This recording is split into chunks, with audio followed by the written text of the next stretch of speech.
iba't iba ang violation. Halo-halo ho eh. Biro nyo ilan ng Mustang? 1, 2, 3, 4. Apat na Mustang. Ang Porsche na 911, yung sports, 2. Ang Porsche Cayenne, 3. Ang BMW, 2. Ang karamihan po ng mga violation, kung magtataka kayo, ang mahal-mahal na sasakyan, walang rehistro.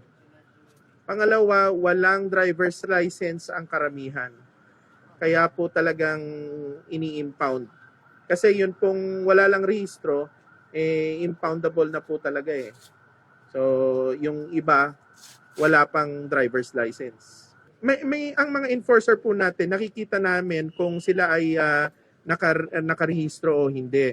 So, pag flag down namin, i-check muna din natin sila, hihingin muna yung driver's license, tapos pinoproseso na rin, nakikita na wala rin silang driver's license kasi wala silang maibigay.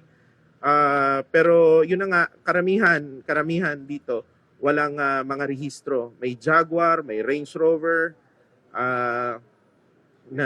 nagulat din ako sa dami.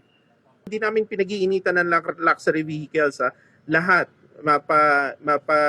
ordinaryong sasakyan, SUV, AUV, van, basta nakita namin ng violation, hinuhuli talaga namin. Yan nangyari dito, karamihan walang rehistro at karamihan walang lisensya.